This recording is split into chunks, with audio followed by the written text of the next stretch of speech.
Hello, everyone, and welcome to the Generic Live Show. This is the Generic Live Show for the 16th of October, 2016. We are going in a little bit here in just a second. Stick by us, will you? Won't you? I think I've got all the buttons. I'm buttoning all the buttons. Buttoning all the buttons. Pull the buttons. Okay, I'm buttoning all the buttons. All right. Yes. Okay. Let's do this. Let's do this thing. The broadcast begins in 10, 9, 8, 7, 6, 5, 4. We have never been this on time. 1.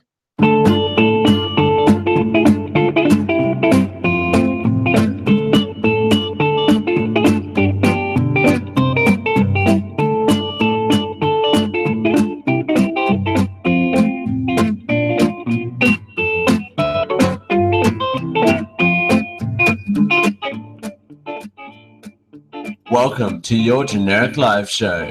This is the Generic Live Show with Dale Campbell. Thanks for joining us here on the Generic Live Show for a Sunday. So good to be here. This is the Generic Live Show with Dale Campbell. So good to be with you. We are right on the nose today, and that's not gonna stay for very long. Thanks for joining us here on the Sunday. We'll get the big stories of the week here. We've got a jam-packed show for you for a Sunday. This Sunday, the 16th of October. It is right on the mark at 9 o'clock. And before we get to start the broadcast in 30 seconds here, but want to tell you to all of our friends here on Geek.io, we are now officially live at geek-io.net/live. You can join us there every single Sunday from 7 till 9 a.m. over there. We sound like an AM broadcaster.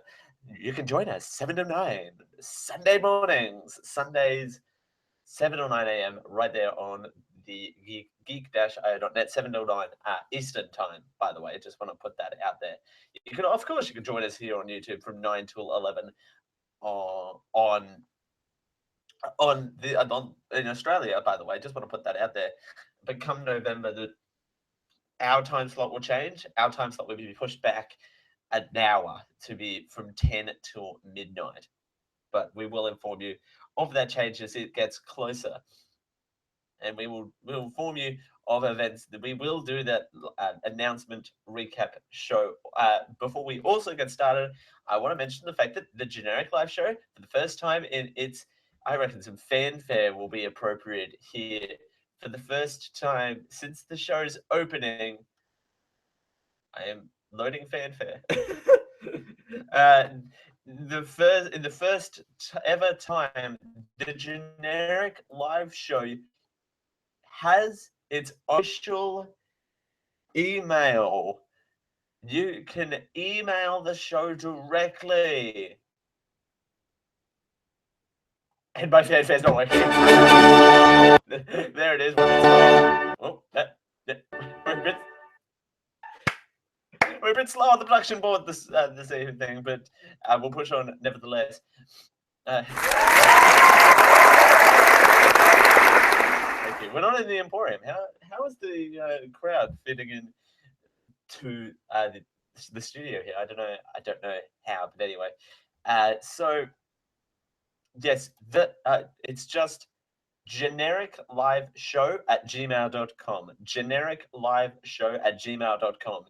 Email the show directly. That's where all the show emails are going from here on in. You could send MP3s. You can play audio on the show. That's my thing. If you have a call in and you want to voice an opinion on the show, genericliveshow@gmail.com is where you can send those to me. Radio. So let's get hook, line, and sinker into this program. The same sex plebiscite, a story from earlier in the week, and a story that we've been following here quite religiously at the Generic Live Show. Guess what? It's dead. The plebiscite has been blocked for good as Labor behind the blockage for the same-sex plebiscite. I think the ABC has the best coverage of it, so we'll be referring to them a lot when it comes to this. We'll be talking about this program. It's just a huge story. The fallout happened. Oh, we do the show on Sundays. This fallout happened on Monday. So the fallout started happening on Monday. This video, the audio I'm about to play, actually has a very good summary. So here we go.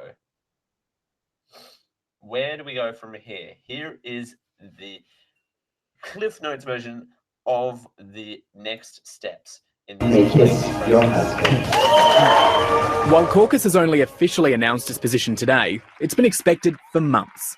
It's pretty hard to walk away from comments like this. If one child commits suicide over the plebiscite, then that is one too many. So, where to from here? Well, the legislative plebiscite to go ahead on February 11, 2017 will not pass Parliament. It will get through the House of Representatives, but Labor, the Greens, the Nick Xenophon team and Derryn Hinch will vote no in the Senate.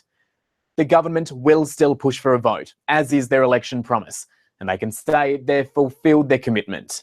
It's unlikely either major party has the will to find a compromise. And I say to the Prime Minister, Labor will keep pushing for a free vote in Parliament. The government has said that won't happen, and they do control the numbers to ensure it doesn't happen. Even though Malcolm Turnbull is in favour of legalising same-sex marriage, he wouldn't want to risk bringing a free vote, which would split the coalition. The government that I am a part of and will remain a part of is conditional on the fact that the only way that there will be a change to the Marriage Act in this Parliament is a plebiscite. So for now, during the term of the 45th Parliament, the issue seems dead. While the issue seems dead, a lot to unpack there. That is a 1 minute. That is a 1 minute 20 kind of way too short summary to kind of explain this whole sort of thing. But it's a nice sort of framing setup to this whole same-sex marriage debate in this the issue. The debate is far from over. It is going to remain lengthy in terms of this approach that is happening. So let's unpack this a little bit, and then let's hear from both sides. The legislation to enable a poll in February 11, 2017 will still go to a vote in the House of Representatives. It is expected to pass the House of Representatives, but Labor will team up with the Greens, the Nick Xenophon team, and Derryn Hinch across the bench in the Senate to block the legislation when it comes to the Senate. I said that twice. By forcing a vote, the coalition so it has carried out its election promise and will point the vote to Labor and the crossbenchers for stopping it going ahead. Will there be a free vote? Is the next question to kind of unpack here. Effectively, the matter is now done for the term of the 45th Parliament, which means it's not likely to proceed in this term of government. It's the long-term outcome. The coalition has said that without a plebiscite, the matter it will not be dealt with. Labor will continue by pushing a free vote as in their policy, but the government controls the members in the lower house, meaning it can and will stymie any effort. Stymie any effort? Don't know if that's that word. I don't know if that's the word you're looking for there, but hey, it's upward, so we'll go with that. I write that down with my words for friends. So if you play me on words with friends, you might see if I have enough letters stymie in the words there. Even though the Prime Minister Malcolm Turnbull is in favour of same-sex marriage, he is splitting his party if he personally moves on the matter to be dealt in Parliament. Who wins? Some proponents of same-sex marriage have argued while they wanted to have their ability relationship affirmed, it should not be at the expense of what they build as a hateful debate. Politically, though, it's another opportunity for opposition Shorten to claim the Prime Minister is beholden to the hard right of his party for having the onshore his personal beliefs, who loses some other supporters of same-sex marriage who would have this been the best shot at achieving social reform in this term of Parliament, citing that they argue was considerable community support to pass the plebiscite. And I would agree with that. My point is that I think while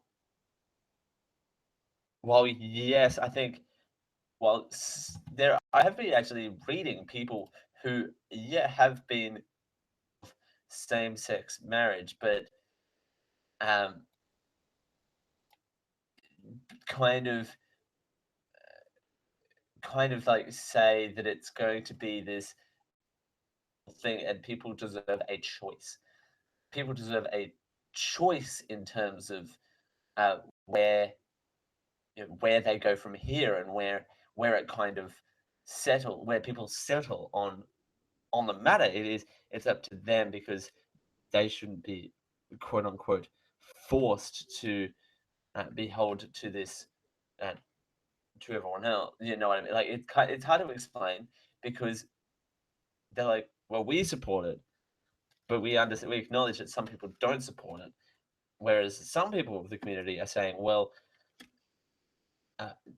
some people of the community are saying we do support it, and we do want a free vote, because we think the enough is enough kind of perspective here. Let's hear. We've got so much to unpack when it comes to this issue. Here is Bill Shorten being grilled. I want to play this whole clip, because all of it's really good, but because I will only play this one, and this is the benefit of this first hour. The first hour, you get all of the analysis. You get all of the analysis in this huge segment. We have enough time, room to breathe, is what I like to call this segment. We have enough time to flesh out these things. Here is Bill Shorten on the project the night before the free vote announcement in question time. He's being grilled here by the project.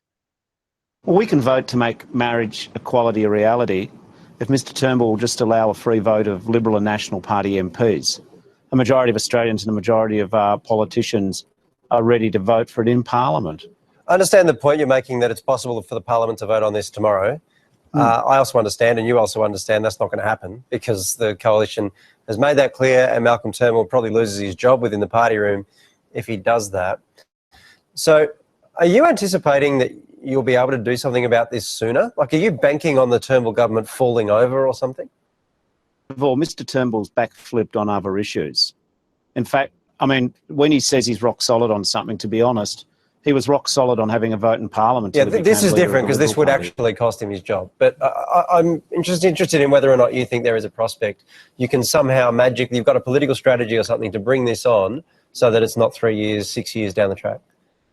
I think I'm optimistic that at a certain point, Liberal and National Party MPs will say, isn't it just time to get on with it?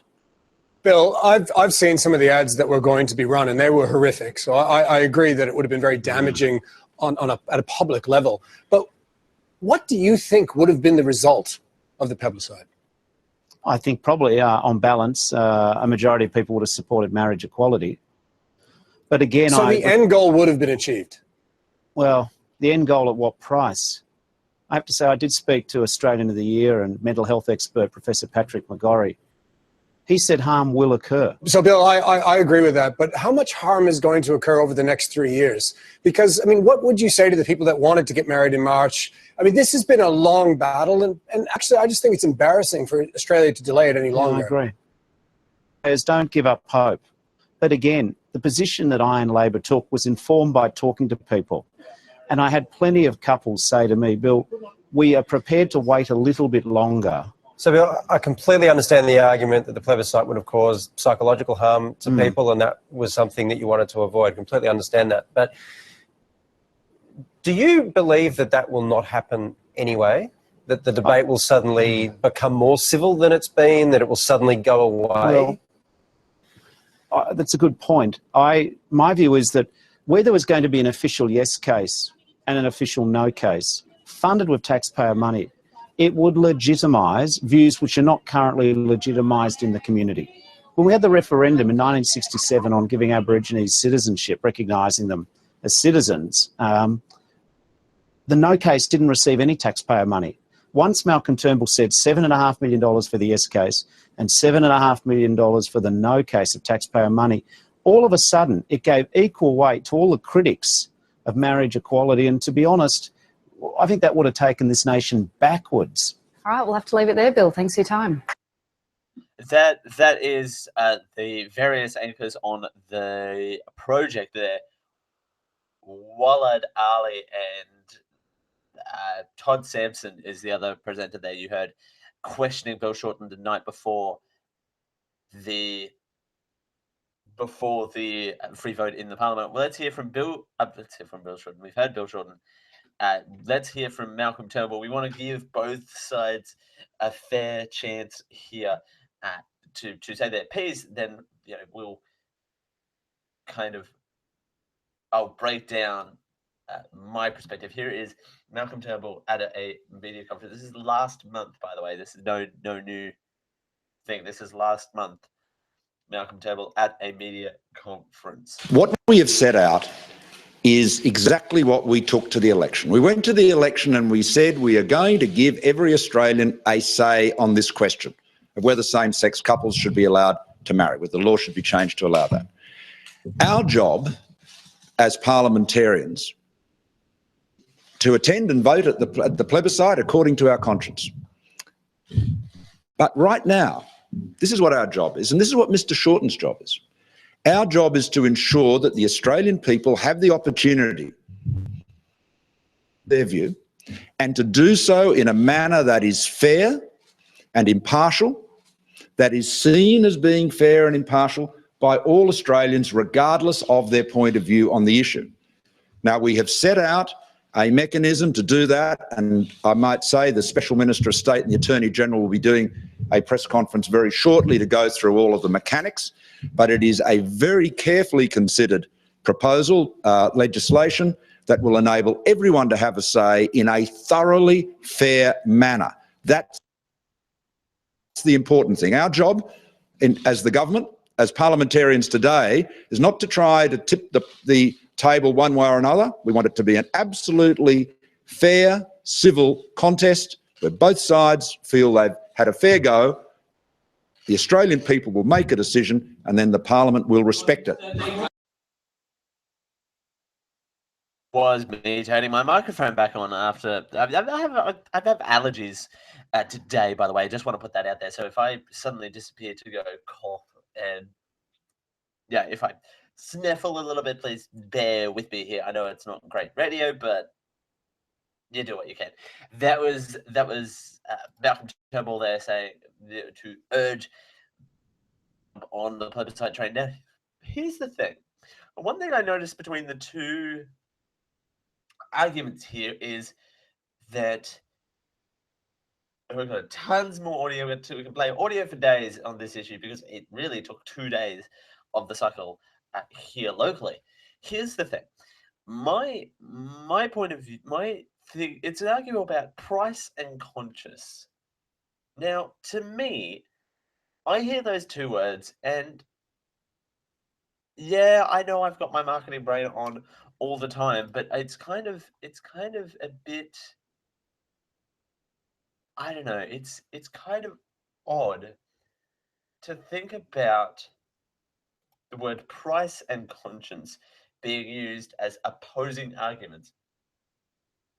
Because typically you would associate price with cost or conscious with, I have no idea. You can use conscious with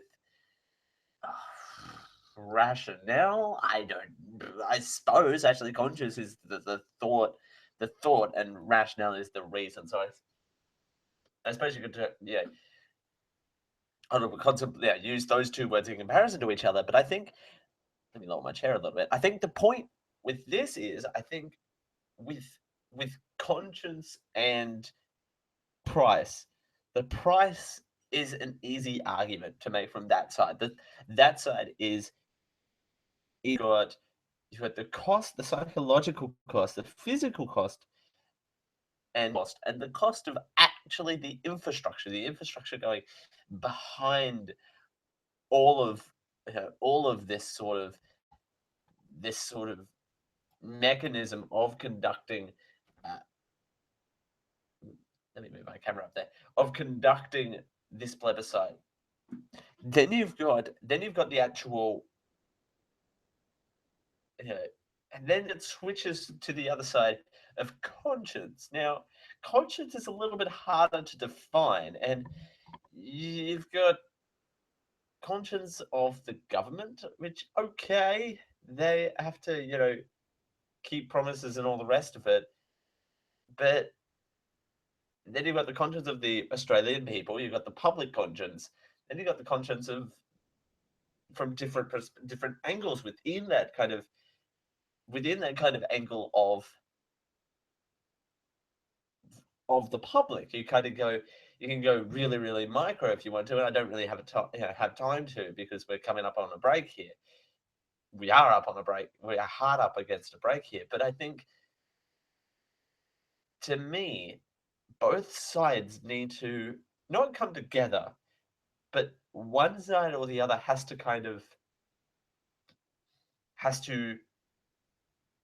listening to the arguments. I haven't provided my opinion. Listening to the arguments, they're kind of comparing apples to oranges here a little bit, because one is saying price, and the other is saying, kind of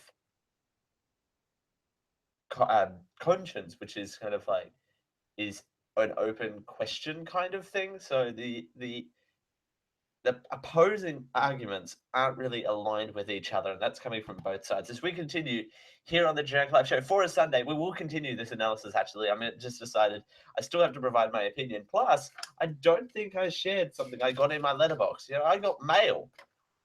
I got actual mail, and people know the fact that if I get actual mail, I would share it on this show. This thing has been sitting on my desk since last week, actually. I think I got this last week, and I don't know why I didn't share it on the show then, but it seems more appropriate than ever before to bring it up on the show in light of all of this news. As we continue here on the Generic Live Show, thanks for joining us here on a Sunday with Dale Campbell. It's 9:21.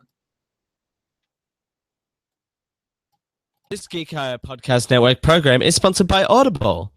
They're the leaders in digital audiobooks on the internet. Choose from over 100,000 titles across all types of literature, including fiction, non-fiction, and periodicals. Try audible.com now and get your first 30 days of Audible Listener Gold membership plan. That's right, 3, which includes 1 audiobook credit per month.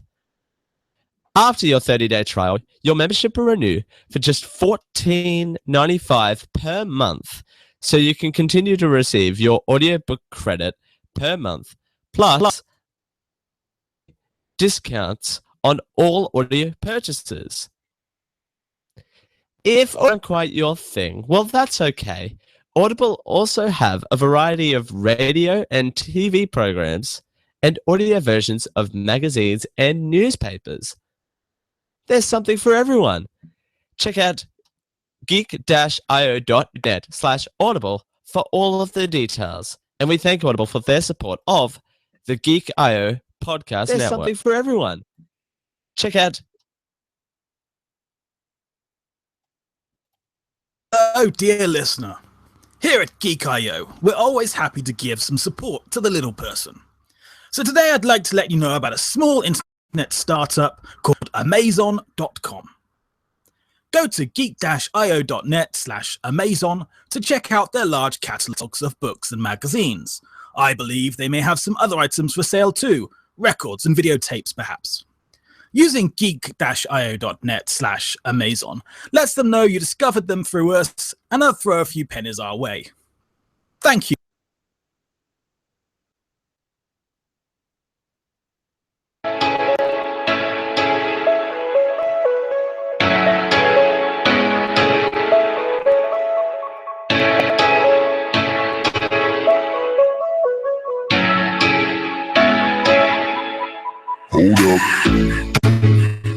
How deep can we go?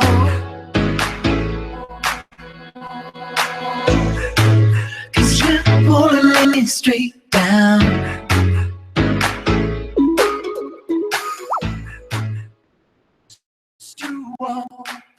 This is the Generic Live Show with Dale Campbell. Thanks for joining us here on the Generic Live Show for a Sunday. Thanks for joining us. It's so good to be here. It's so good to be here on a Sunday with Dale Campbell on the Generic Live Show. Now, the thing is, continuing analysis here of the plebiscite that is happening. It is effectively scrapped. We'll replay this video. It's only a minute. It's only a minute 20. We can play for you. While Caucus has only officially announced its position today, it's been expected for months. It's pretty hard to walk away from comments like this. If one child commits suicide over the plebiscite, then that is one too many. So, where to from here? Well, the legislation to enable a plebiscite to go ahead on February 11, 2017 will not pass Parliament. It's of representatives, but Labor, the Greens, the Nick Xenophon team and Darren Hinch will vote no in the Senate. The government will still push for a vote, as is their election promise, and they can say they've fulfilled their commitment. It's unlikely either major party has the will to find a compromise. And I say to the Prime Minister, Labor will keep pushing for a free vote in Parliament. The government has said that won't happen, and they do control the numbers to ensure it doesn't happen. Even though Malcolm Turnbull is in favour of legalising same-sex marriage, he wouldn't want to risk bringing a free vote, which would split the coalition. The government that I am a part of and will remain a part of, the fact that the only way that there will be a change to the Marriage Act in this Parliament is a plebiscite. So for now, during the term of the 45th Parliament, the issue seems dead. That is your very, very short Cliff Note version of the issue. As you can tell, we're going to be covering this quite heavily today on the Generic Live Show. We've got some other things planned as well, but as I sit here on the 6th of October at around 9:26 p.m, it should come to no one's surprise, very long-winded kind of story to this, and I kind of dipped into it last segment when I was talking about price versus conscience. This segment I'm going to be talking about kind of, I support the plebiscite. I do see both sides, by the way. I do want to put that out there. I do support. I am kind of in support. I'm in support of both the plebiscite and the free vote. Now, here's why. The free vote would enable it sooner, which, for realistic purposes, for example, the economy, it would unlock the economy here in Australia, which we do desperately need to try and find solutions to do so. It would unlock it sooner. It would cost less. That's also another benefit on the economy. It's very economical thinking to have the free vote in the country. Now, in terms of the plebiscite, I also understand, and this is probably some of my kind of traditionalist roots coming out, my very traditionalist roots coming out of here. You know, raised with a conservative family, and I love them for it. And it's kind of bled over into my thinking sometimes. And on this show, if you've listened to the show long enough, I've had various opinions. And all of, by the way, side note, all of the kind of polls that go, well, you know, you're of the left, but you're kind of conservative. I'm like, I don't want to label myself conservative, which is kind of odd to think of a person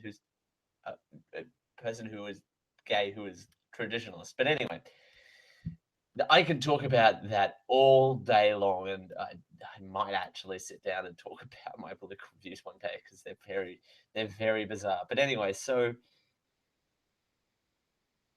I mean, also in support was some people believe that it's not it doesn't fit within their purview. It fits within my purview, and I'd be in favor of it, obviously, for obvious reasons that could come to a surprise to no one. But people who are in their sphere that are proponents of the Marriage Act, people who kind of feel like it's in their purview.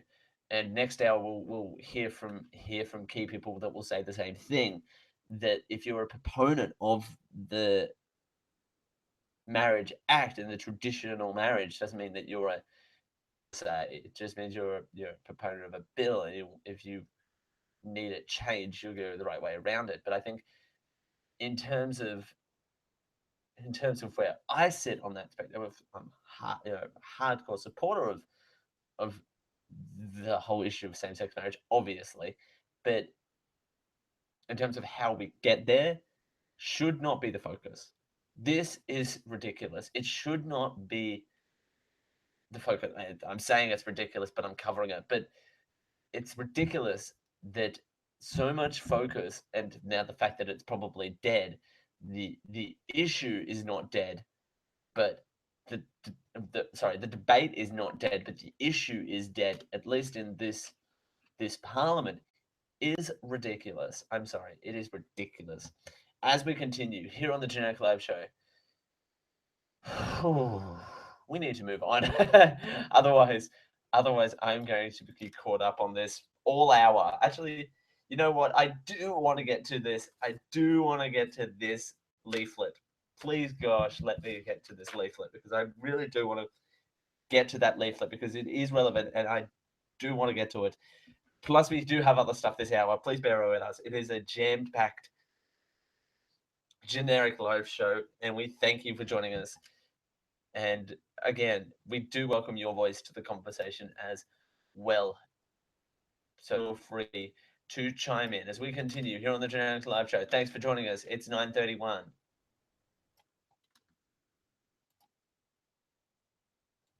Hey you! Yes, you. Finally. Hey you! Yes, you. Fine listener of this program. You can help us become more than what we already are. I know. It's a revolution. Hold on to your butts, because I'm about to give you a URL address that could change our lives. Not really, but it would help us out tremendously if you went over to geek-io.net/support, so we can do a lot more than what we're actually doing now. That website actually has a lot of links on it where you can help us out monthly through Patreon at our Patreon site at patreon.com/geekio, or you can help us out once off by supporting those who support us. But then you can become support us who support you who support us. It's supportception. To continue this supportception, it's in your hands. Go to geek-io.net/support to keep this ever-long cycle of support over at patreon.com/geekio, where you can help us out with a small monthly for as little as $1 a month. Do you know anything that you can buy for $1 a month? I don't. $1 a month, when there's no terms, there's no conditions, $1 per month to help us out to unlock some really, really cool goals. A goal that I personally want to help unlock is the weekly Mana Pool show. Playthrough of D&D 5th edition. It would be really cool if we could do that weekly. And you can help that happen. $1 per month. That's right, $1. $1. There's nothing you can buy with $1 these days. $1 a month would help us out tremendously. Just head on over to patreon.com/geekio to help us out. You, the listeners, for your support and keeping the lights on here at the show.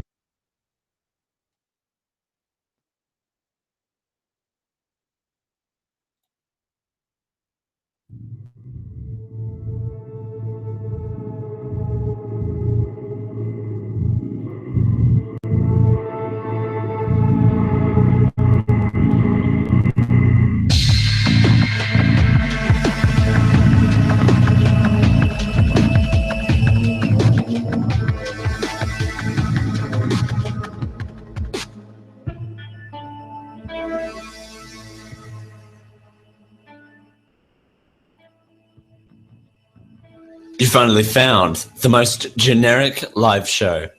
This is the Generic Live Show. Campbell. Thanks for joining us here on the Generic Live Show for a Sunday with Dale Campbell. Good to be here with you. Now, we are running really, really behind, but I do want, by behind, I mean, we haven't covered some of this stories that we should have covered by now in terms of the show. That's what I mean when I say we're behind, but it's one for one. You know, I feel like we need to give more room for a story like this, more clearance when it comes to, because it impacts the country so much, or we can rush through it by segment by segment. I'm very flexible in terms of the show, and long-time listeners of the show would know that by now.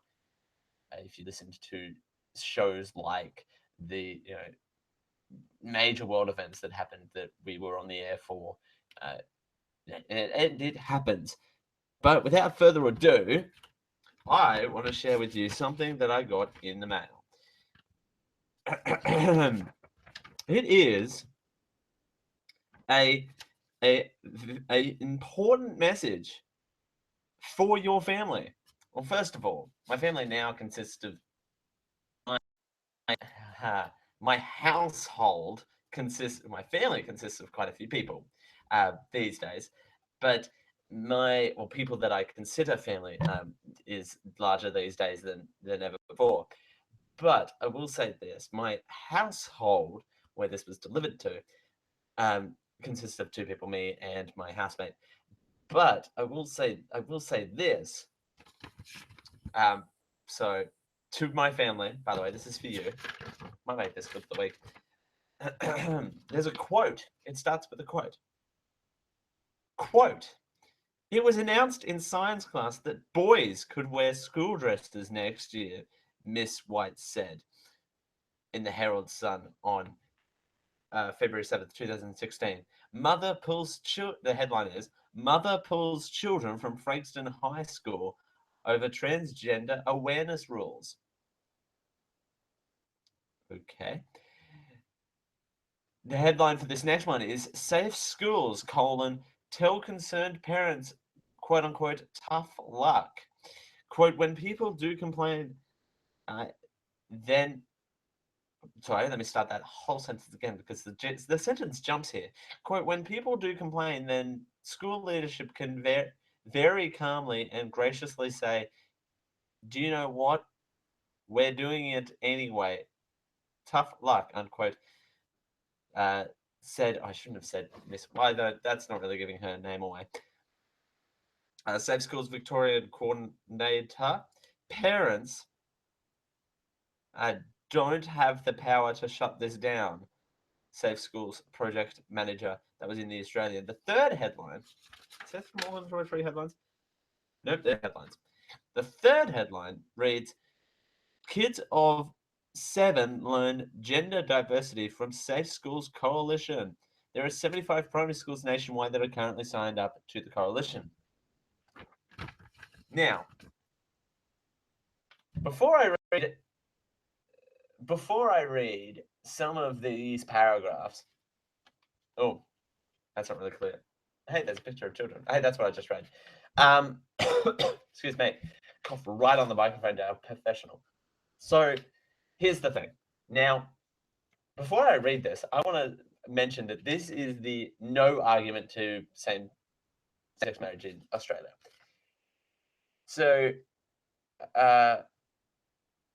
Safe Schools Coalition Australia describes itself as a national network of organisations working to with schools to create safer and more interactive environments for same-sex attracted, intersex and gender diverse students, staff and families. Side of Safe Schools. First of all, whoever wrote that bold heading needs to take a week off.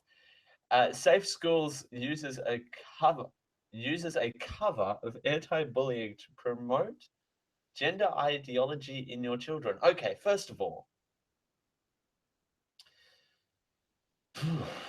feel like swearing right now and just having it, just preemptively giving myself a beep. All right, you know what? I'm doing this because I can. I actually have a dump button. You know what? I'm gonna press the dump button live on air.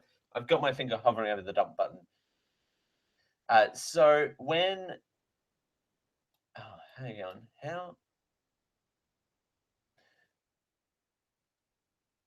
when people say stuff like this, I want to just kind of curl up in a ball.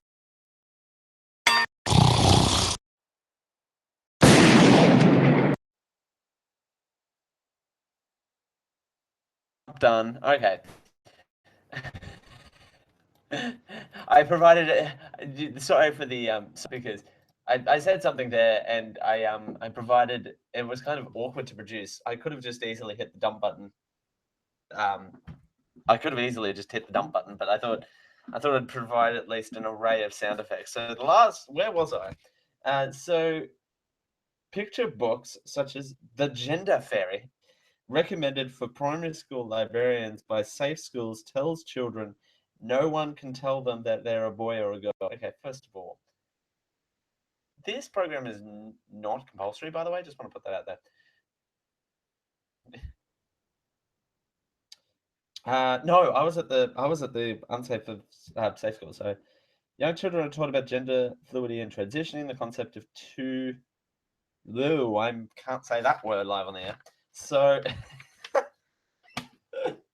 can't say that word. Hey, how's that dump button going? I can say the concept of two and more. So, oh wow, 2 dumps in one segment. I'm throwing this thing away. Hey, here's the point. So, every subject area has the potential to include examples of sexual diversity, gender diversity. Yeah. You know, it sickens me. As a victim of bullying in high school, this bit of paper is the reason why I was bullied. Now, I'm not saying that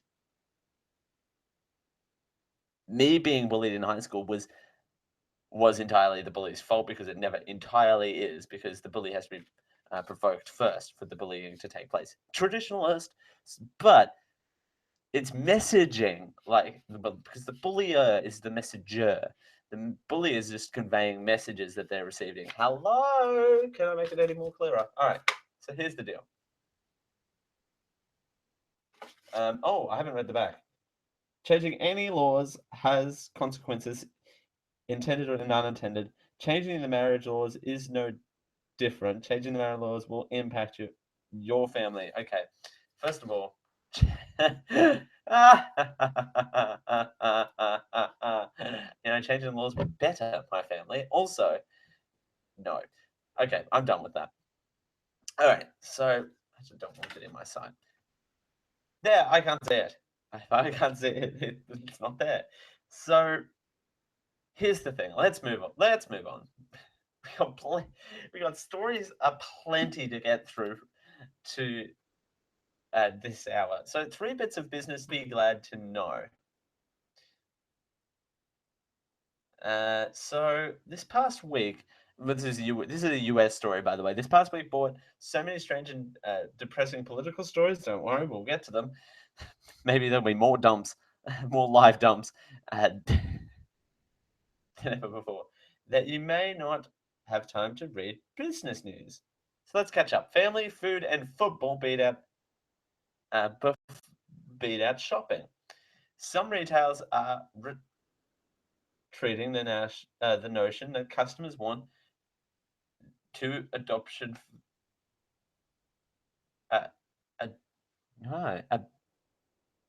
abandoned food, family. Sorry, let me try that again. Some retailers are retiring the notion that customers want abandoned food, family, friends, and football on Thanksgiving. They start shopping hours a few hours sooner. This retail angle, thanks to Thanksgiving, got started in the 1930s when retailers hoped the holiday shopping kicked off with big sales and long hours on the day after the family meal. In the 1990s, this Black Friday had stores opening at 6 a.m. Then in the mid-2000s, the starting opens by 4 a.m. and these days it's now 5 p.m. on Thursday. Turns out those on Thursday night purchases are just stealing from Friday morning's results. So Mall of America has announced earlier this month that it will be closed on Thanksgiving. This week, CBL and Associates, which helps in 89 malls and shopping centers, as its property will remain locked until 6 a.m. Black Friday. So we could be swinging back the other way. So that's good. Opening sham accounts, maybe not the best strategy. It's been a tough week at Wells Fargo, where management has seemed to be struggling with a sales tactics scandal. On Wednesday, CEO John Smuff retired. Then on Friday, third quarter earnings report showed profits were up 2.6%. Go. If you're hungry, online, because restaurants are apparently booming. On Friday, the Commerce Department said that retail stores rose at a decent pace in September, up 2.7% from last year, and early reacting inflation. Impressive number involved food, services, and drink places, which have been sales shot up by 6.1% over last year. This year, Americans have not wanted to cook at home, even though food at home prices have been subdued while dining out prices are rising.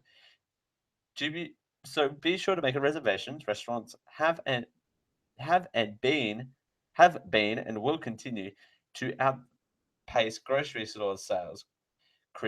Christopher, Director of Consumer Economics at IHS Global Insight, said, "My God, I cannot believe that restaurants of all things," kind of something into my redneck, hasn't it? My gosh, I can't believe that restaurants down the street have been a booming. Who would have thought that? My gosh. So there's some feel good upbeat for you based off that plebiscite. And my God, we're gonna stories. Ripping through some other stories from this. We really did have a lot of stories, and that's barely scraping the surface of it. And we're barely going to scrape the surface of this one as well. Whoa. Hello? I'm here. Okay. Apparently, none of my software likes the fact that I'm... The powers of B are trying to shut down the show. It's the Marriage Alliance people trying to shut down GLS. I wouldn't put it past them. So, here's the thing. Labeling fact-checking articles in Google News. So Google News is going to be fact-checking news as well. Over the several years, fact-checking has come into its own, led by organizations such as International Fact-Checking Network. Rigorous fact-checks are now conducted by over 100 active sites, according to the Duke University's Retail Reporters Lab. They collaboratively produce thousands of fact checks a year, examining claims about urban legends, politics, health, and the media itself. In 7 years since we Google started labeling articles in Google News, e.g. in-depth, opinion, Wikipedia. We've heard that many readers enjoy easy access into a diverse range of content types. Earlier this year, Google added a local source tag to highlight local coverage of major stories. Today, Google is adding another new tag, fact-checked, to help readers find fact-checking in large news stories. You'll see the tagged articles in the expanded. Wow, I need to take a break. Expanded story box on news.google.com. The Google News and Weather iOS and Android apps starting in the US and UK to be pushed out later on to other markets as well. So there you go. 2 rapid fire business stories. Yay, go me. As we continue here on the Generic Live Show for a Sunday. Bob Dylan. Yes, he is still alive. Don't know how. I do know why, though, because he just received a pretty big prize. God, that tease is really not much as a tease at all. As we continue, thanks for joining us here on a Sunday with Dale Campbell. It's 9:50. This Geeko Podcast Network is proudly sponsored by T-Fury. T-Fury is the home of your t-shirt needs. Well, we're all geeks and we all love wearing t-shirts because, well, society tells us that we can't walk around naked, allegedly. So we've got you covered. T-Fury is the home of t-shirts with geeky designs from independent artists. What's there not to love? T-shirts, geekiness, indie. Yay! When you're ready to go check out the range, use our affiliate link over at geek-io.net/TFury so we can get a little bit of a kickback off that is bought from the hundreds of t-shirts available at T-Fury. T-Fury, the match made in heaven. A match made in heaven is not actually the T-Fury slogan, although I don't actually know what This the T-Fury Geeko slogan Podcast is. Network is proudly sponsored by Think Geek. Was the opinions Think of Dale Geek Campbell and is not the reflect those biggest of the Geeko online Podcast retailer Network. of It's affiliates, all sponsored. things geeky. That's right, everything geeky.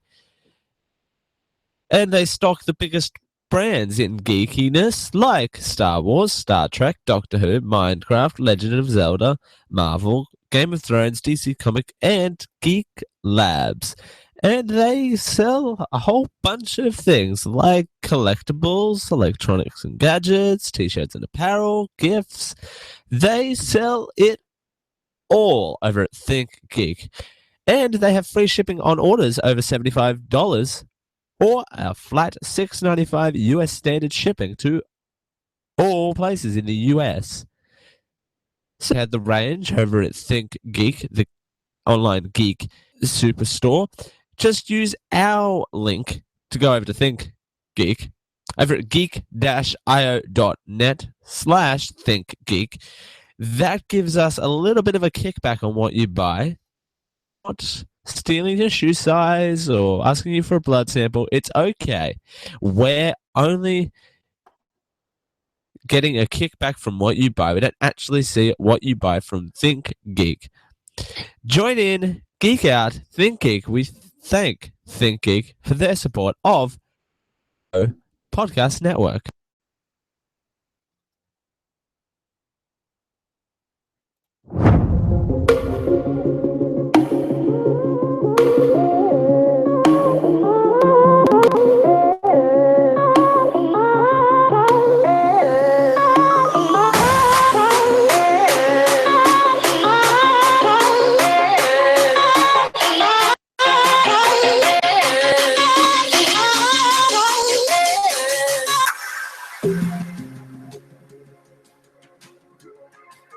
You finally found the most generic live show. This is the Generic Live Show with Dale Campbell. Thanks for joining us here on the Generic Live Show for a Sunday. So good to be with you on a beautiful Sunday. Hope it's a good Sunday for you and your family. Now, Bob, Dylan. This is not Bob. This is not Bob Dylan, by the way. I just want to put that out there. This is not Bob Dylan who is making this song right now, but he is in the news. Won a Nobel Prize. I know I got rid of my fanfare. I don't really want to be testing the waters to try and get it back. Bob Dylan shocked the music world by plugging in an electric guitar and alienating folks. Okay, first of all, this article from the news, that's nothing, by the way, that was me snoring.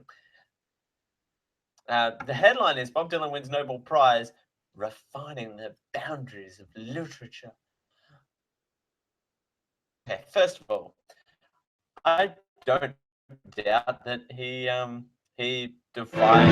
Johnny's in the basement mixing up the medicine. I'm on the pavement thinking about the government. We've known for half a century that Bob Dylan was a great writer.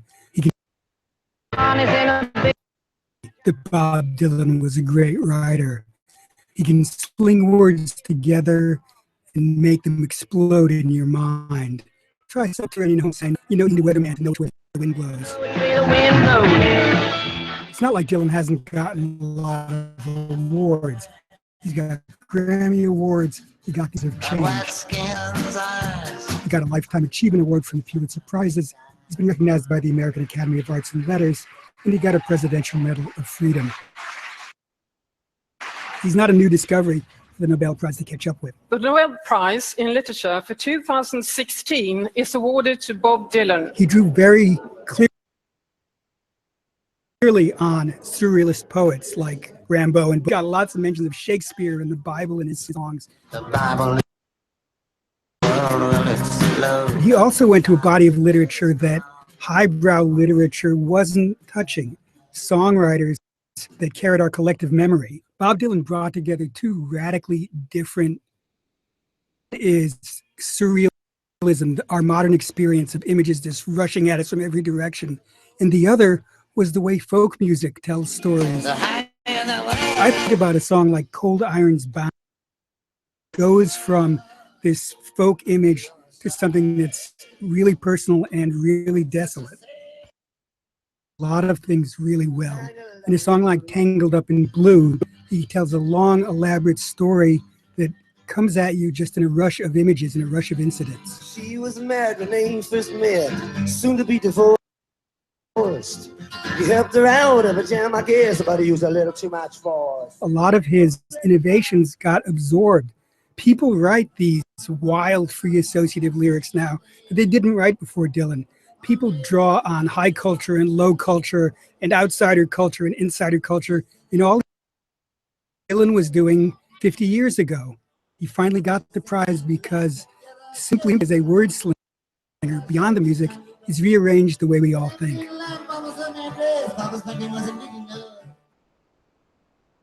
And that was audio that I didn't expect to play. So there you go. Okay, so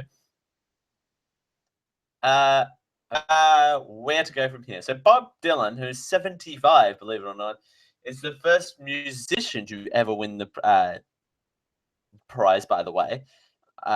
And his selection on Thursday is perhaps the most radical choice in history, stretching back to 1901 in choosing a popular musician for the literary world's highest honor. The Swiss Academy, which awards the prize, dramatically refined the boundaries of literature about whether song lyrics have some artistic, thank you, earpiece, values as poets or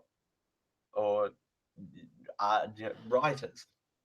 Some prominent writers celebrated Mr. Dylan's literary achievements, including Stephen King, Joyce Carol Oates, and Salman Rushdie, who called Mr. Dylan, quote, the brilliant inheritor of the barrack tradition, adding great choice. Okay, first of all, great choice does not fit in that sentence. So, what was I going to say? What was I getting for there? The article goes on, but good on Mr. Dillon for getting the Peace Prize for literature. He deserves it. If you stopped me in the street, but name a Bob Dylan track, wouldn't be able to. I could not name you one, although that's probably on me to name one. But he has such a large back catalogue and such a huge refined catalogue. Just it blows people away. He's getting awarded for a huge catalogue. I don't think Bob Dylan's making any new music, a little bit too past the bucket on that one. As we continue here on the Generic Live Show for a Sunday. If you do not know, it's a new hour, it's a new dawn, and the plebiscite might be blocked. As we rush headfirst into hour 2 of the Generic Live Show. Thanks for joining us here on GLS. It's to be here with you. Block.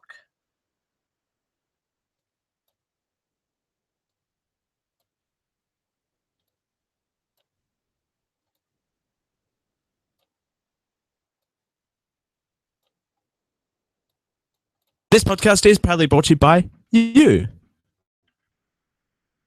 That's right, you. Patreon.com/geekio, where you can help us out with a small monthly donation for as little as $1 a month. Do you know anything that you can buy for $1 a month? That's right, though. $1 a month. There's no conditions. $1 per month to help us out to unlock some really, really cool goals. Personally want to help unlock weekly Mana Pool Show, which is a weekly playthrough of D&D 5th edition. It would be really cool if and you can help that happen. $1 per month. $1. $1. There's nothing you can buy with $1 these days. $1 a month would help us out tremendously. Just head on over to patreon.com/geekio to help us out. I got bad news for you. Your t-shirt sucks. You should take it off and buy a new one. And the best place to buy a new t-shirt is www.geek-io.net/tfury, because I can have a t-shirt, you can have a t-shirt, but you better not get it from anywhere else but T-Fury. And I approve this message. Hey, you. Yes, you. Fine listener of this program. You can help us become more than what we already are. I know. It's a revolution. Hold on to your butts, because I'm about to give you a URL address in our lives. Not really. Tremendously. If you went over to geek-io.net/support, so we can do a lot more than what we're actually doing now. It actually has a lot of links on it where you can help us out monthly through Patreon at our Patreon site at patreon.com/geekio, or you can help us out once off by supporting those who support us. But then you can become support us who support you who support us. It's supportception. To continue this supportception, it's in your hands. This Geekio Podcast Network program is sponsored by Audible. They're the leaders in digital audiobooks on the internet. Choose from over 100,000 titles across all types of literature, including fiction, non-fiction, and periodicals. Now and get your first 30 days of Audible Listener Gold membership plan for free. That's right, free, which includes 1 audiobook credit. After your 30-day trial, your membership will renew for just $14.95 per month, so you can continue to receive your audiobook credit per month, plus members-only discounts on all audio purchases. If audiobooks aren't quite your thing, well, that's okay. Audible also have a variety of radio and TV programs and audio versions of magazines and newspapers. There's something for everyone. Check out io.net/audible for all of the details. Their support of the Geek.io podcast network. Want a custom computer? Want to run the latest games at the highest graphics with no lag? Want to build a computer that can make and edit movies or videos like them they're professionals? Pugent Systems has your solution. Go to geek-io.net/Pugent to build a brand new. We'd like to thank Pugent Systems for their support of the Geek.io network.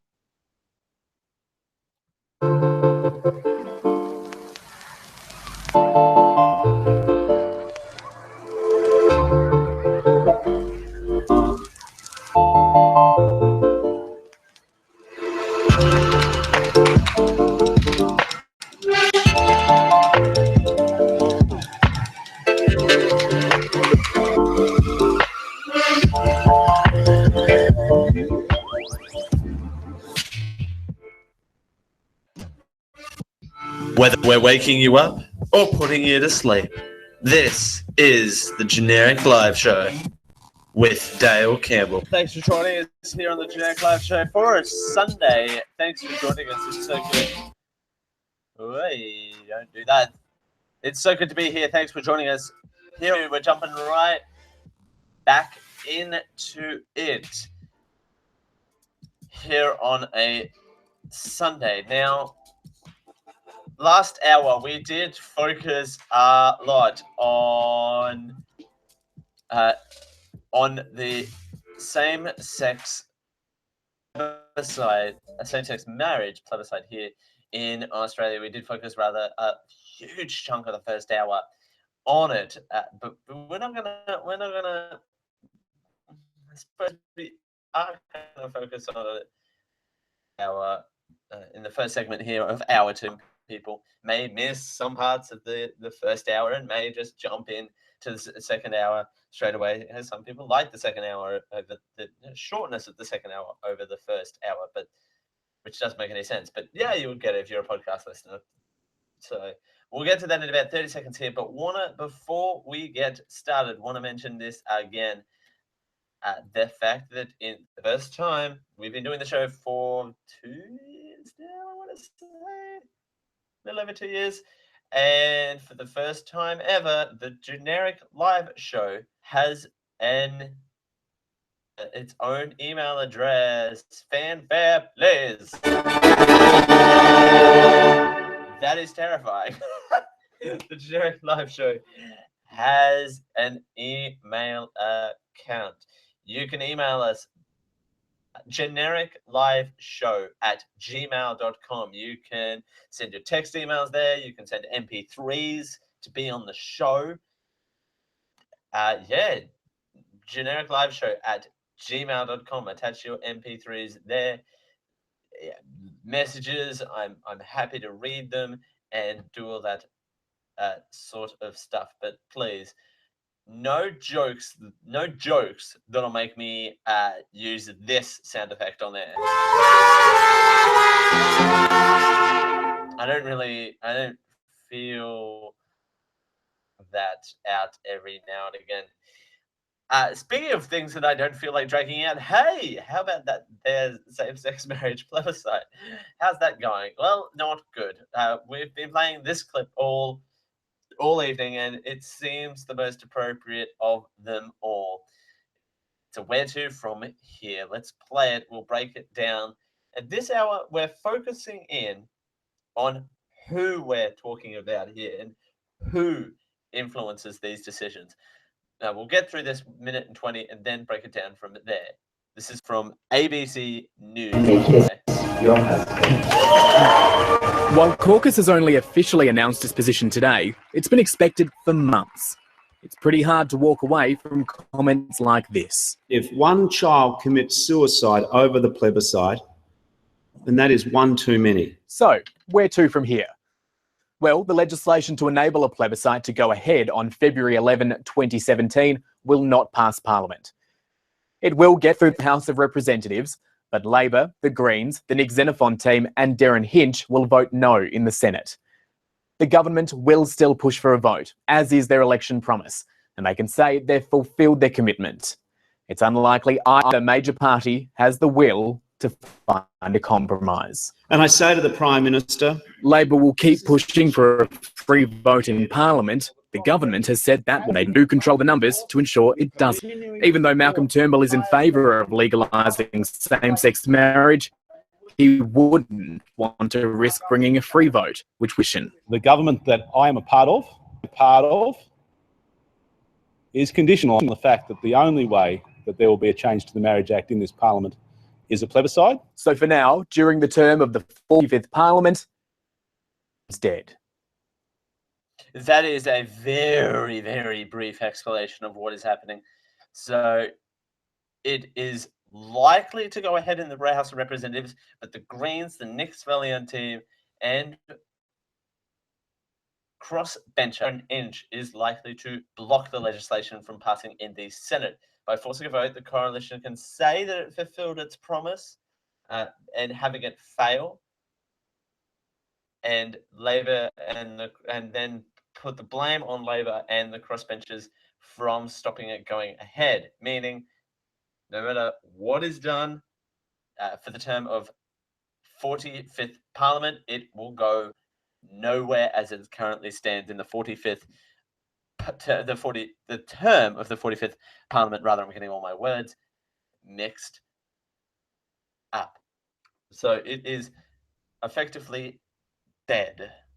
So, and by the way, February 11th, 2017 is a Saturday. So we will do, it'll be interesting if it does go ahead, which I don't know, it'd be interesting to see if any of those representatives kind of flip to have it passed, because you got to think a crossbencher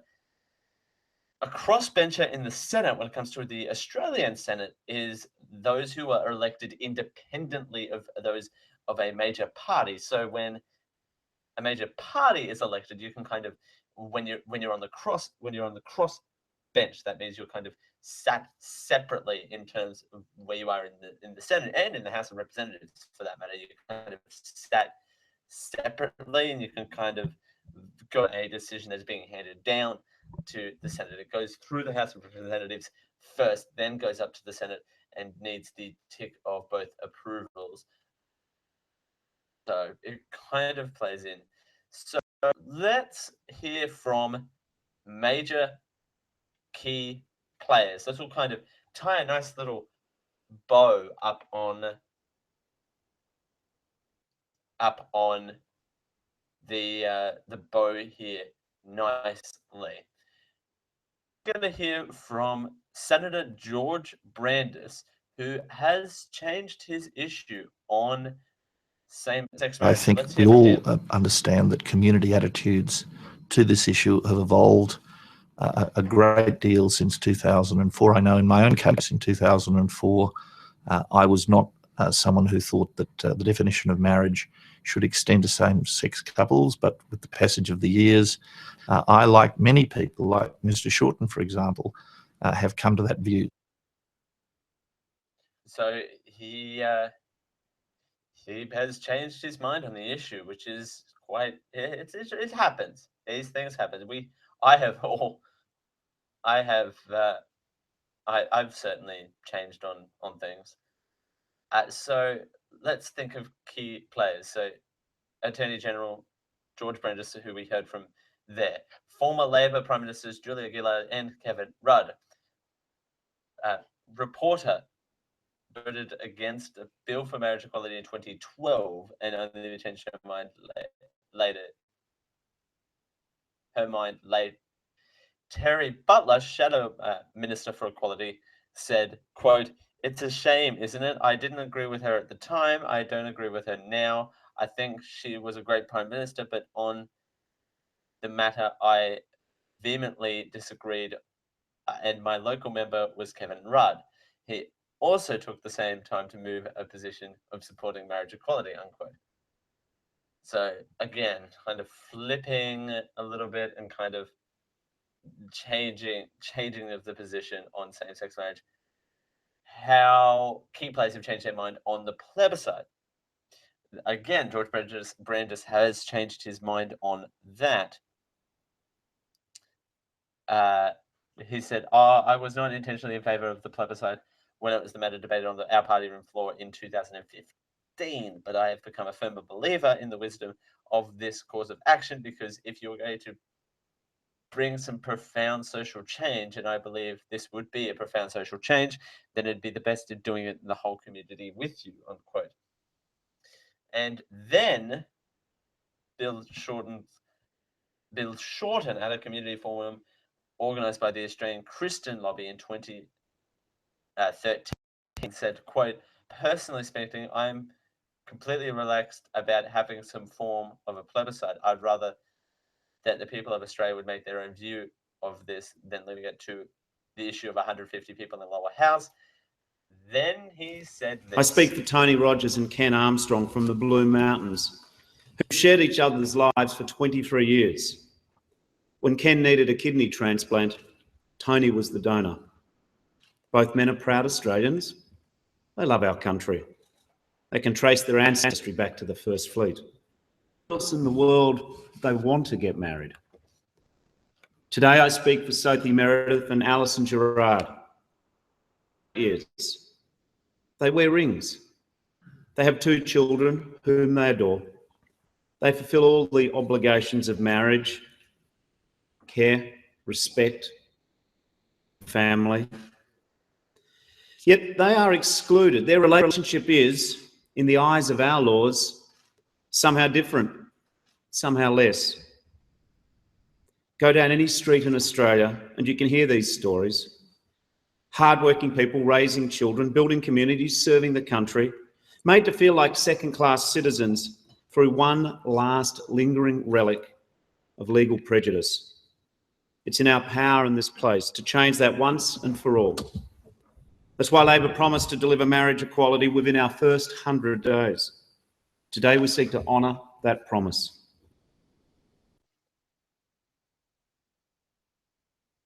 And I think the rest of the audio there was cut out. I want to see if my audio is still here. Hang on a sec. I speak for Tony Rogers. Okay, sorry, never mind. Yeah, the audio must have just cut out there at the end, which is odd.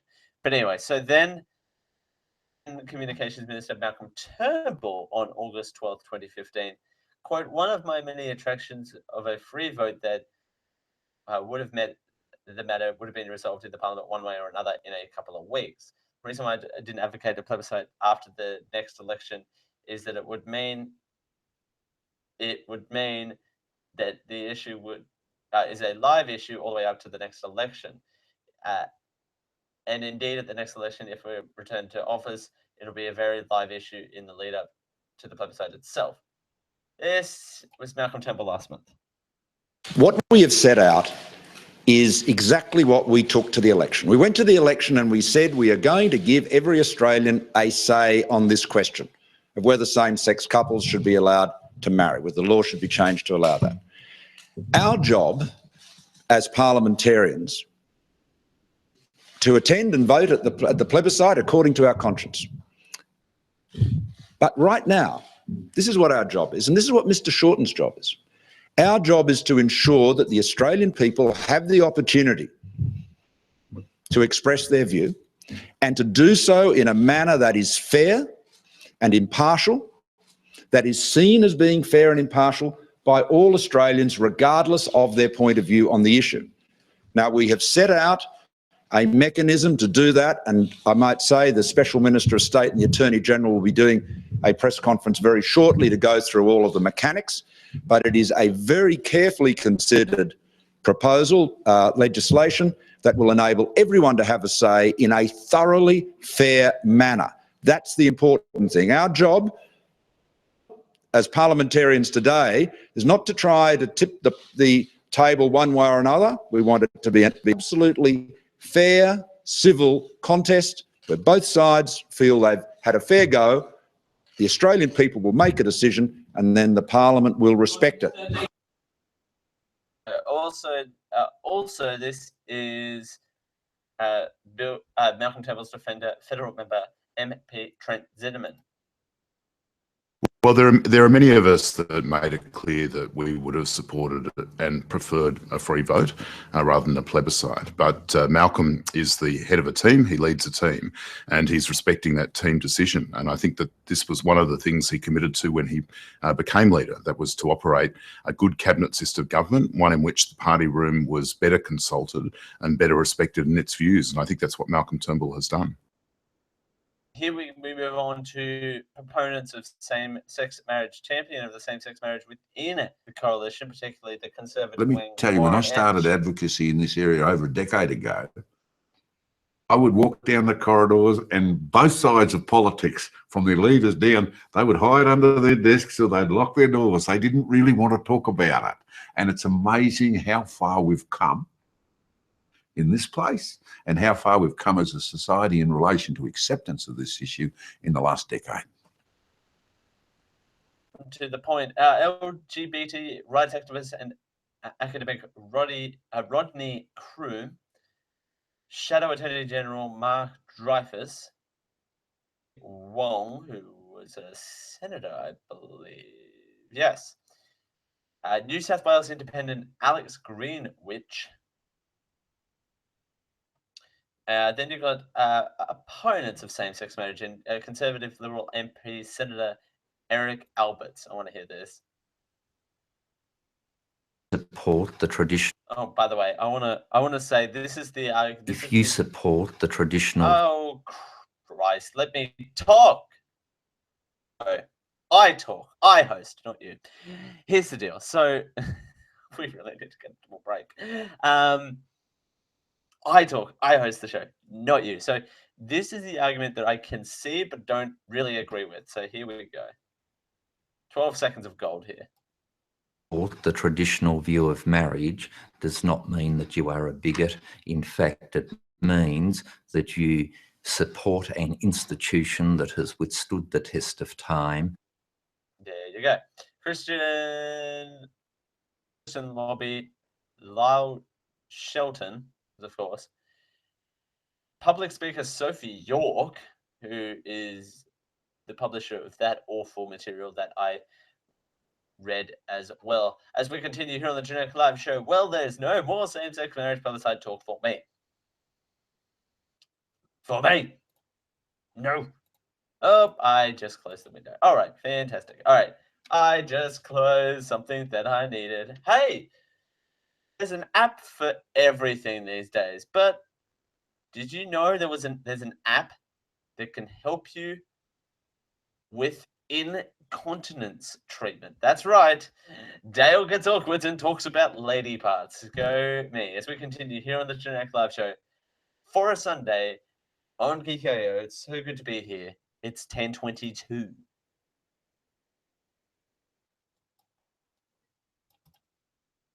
The Geeko Network is sponsored by Tweaked Audio. With 7 styles and 7 colors, there are mic'd and not mic'd options available, designed to sound great with music and talk, and engineered for durability.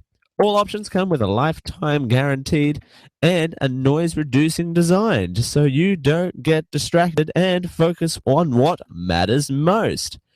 Compatible with all of your devices, even those weird Windows phone no one likes. We have an exciting offer just for our listeners. If you use the coupon code GEEK at checkout, you will receive a third off your order plus free worldwide shipping. Tweakedaudio.com to check out their range, and when you're ready to order, remember to use our coupon code GEEK at checkout for a third off, free worldwide shipping, and that lifetime warranty guarantee. We thank Tweaked Audio for This is their JD. support of You know the me from How It Geek.io Stacks and other popular network. things that haven't quite caught on yet. But something that has caught on, that would be Think Geek. Think Geek, because you can get Han Solo ice cubes, Daleks, sonic screwdrivers. Hell, I'm drinking a screwdriver now, but only because, I love Think Geek. And you can get all of those things except for, a screwdriver at geek-io.net/thinkgeek. And once again, from How It Stacks, another thing that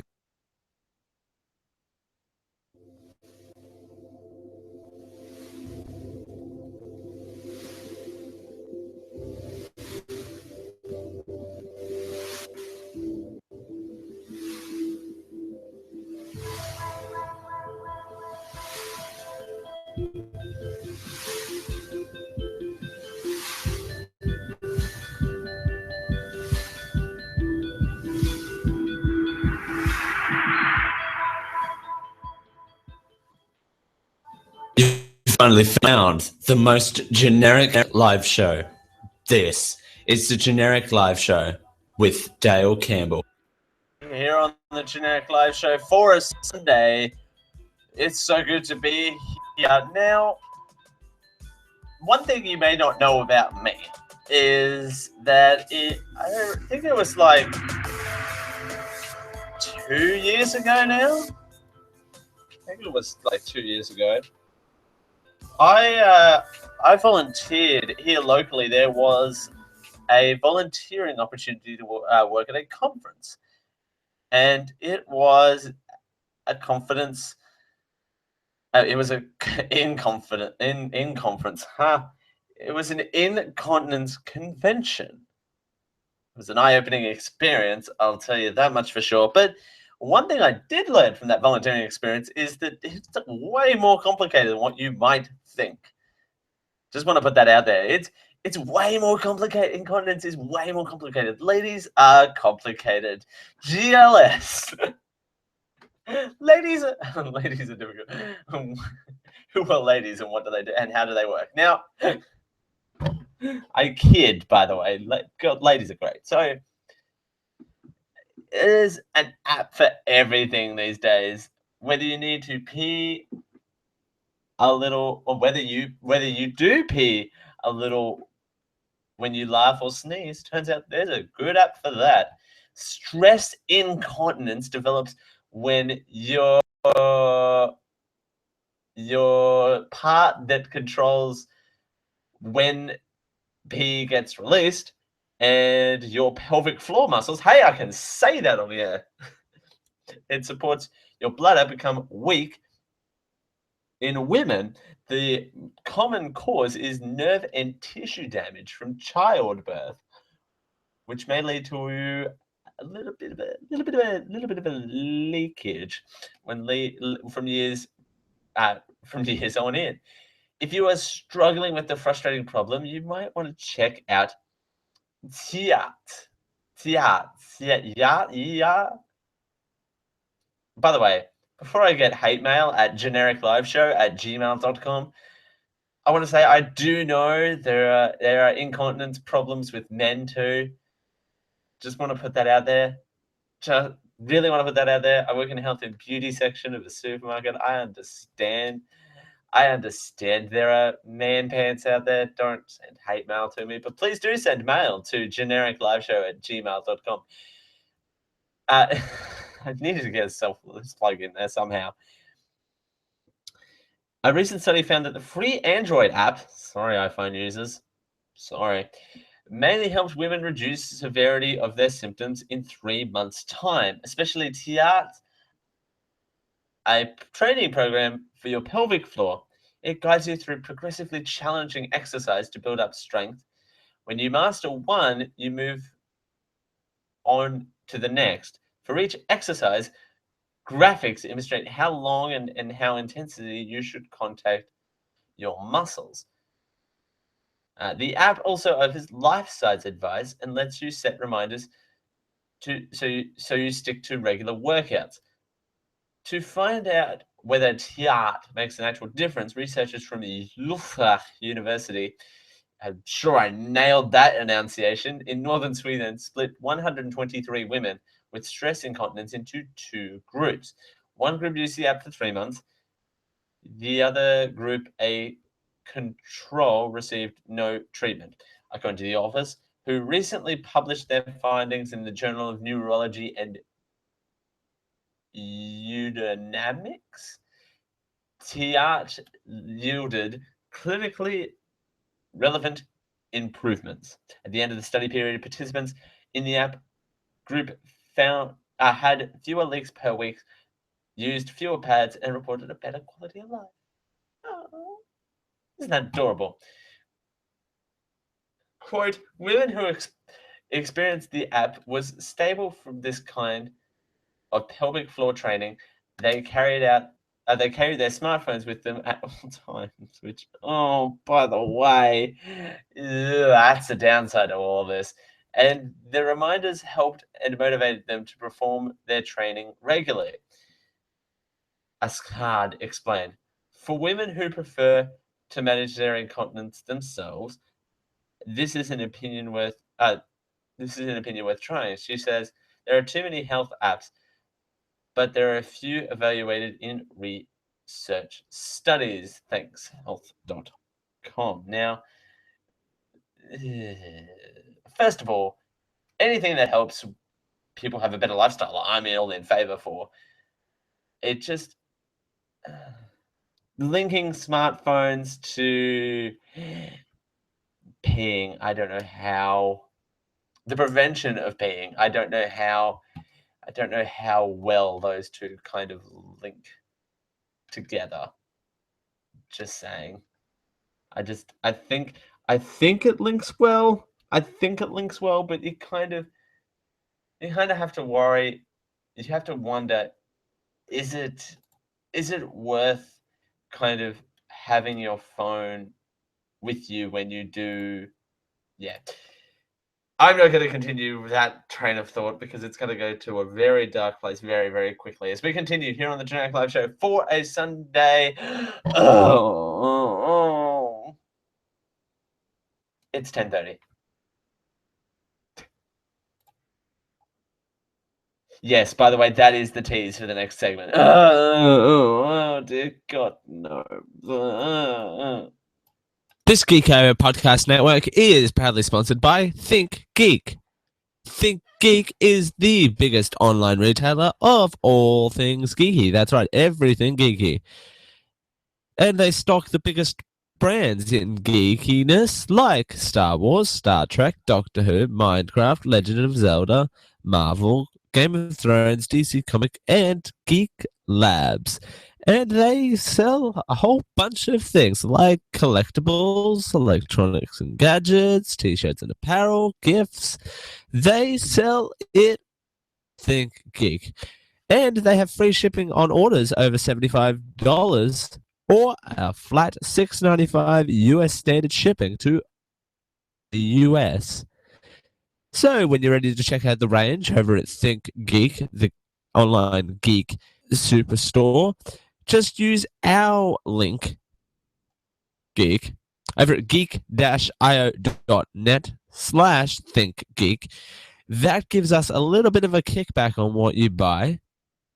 Not stealing your shoe size or asking you for a blood sample. It's okay. We're only back from what you buy. We don't actually see what you buy from ThinkGeek.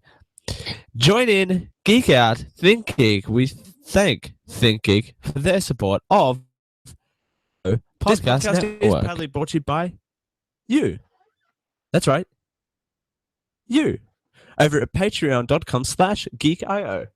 A small monthly donation for as little as $1 a month. Do you know anything that you can buy for $1 a month? That's right, though. $1 a month. When there's no terms, there's no conditions. $1 per month to help us out to unlock some really, really cool goals.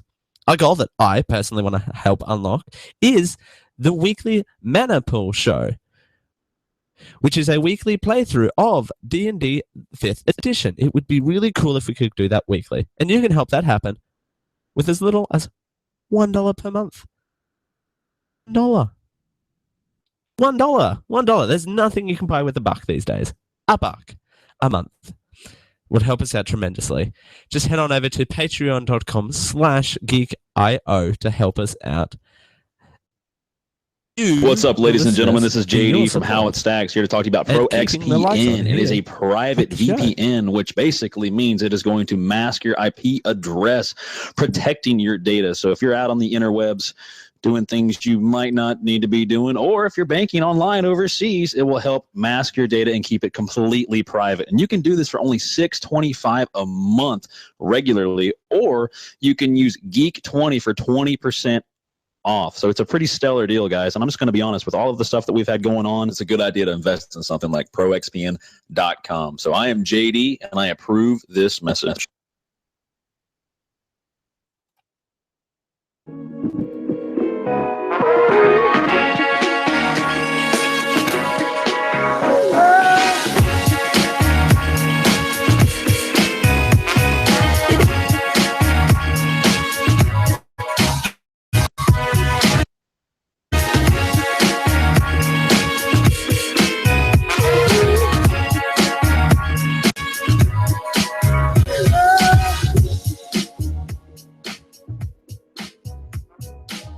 Whatever the time of day, whatever the time of the night, we're here to serve you a big dose of genericness with your host, Dale Campbell. Don't be fooled, ladies and gentlemen. The happy intro music is literally the only happy thing going to happen in this segment. Thanks for joining us here on the Generic Live Show before a Sunday on GKO. Yeah, let's enjoy this a little bit more. Yes. Oh, yeah. How about that election? God, sorry. Oops. BBC actually did sum up the way. Hey, I have a cough button as well. Let me use it. By the way, just want to show off that I have both a dump button and a cough button. I am special. Here's the thing, though. I need a producer, so they can do all that stuff, so I don't have to worry about it. God, no. Dear God, no. See, yes, I'm talking about the US presidential election because everywhere you cannot avoid it. You know, I tried my hardest if I didn't talk about the plebiscite so much in the first hour unexpectedly. Hey, where's that thing? It's not in reach. Anyway, so that thing, I could read that instead. I could reread you the marriage equality thing, but yeah. So how long until the US presidential election? Is it in Google yet? 27 days until America votes. I think it's days. Is it 23 days? America votes in 27 days. America votes 22 days. 1 hour, 23 minutes until America votes. You know, we're really going to die. It's 3 weeks. 3 weeks from Tuesday. It would be, yeah. 3 weeks from Tuesday until America votes. This election more and more now. I gave up. I did this big summary of Trump won. That's about it.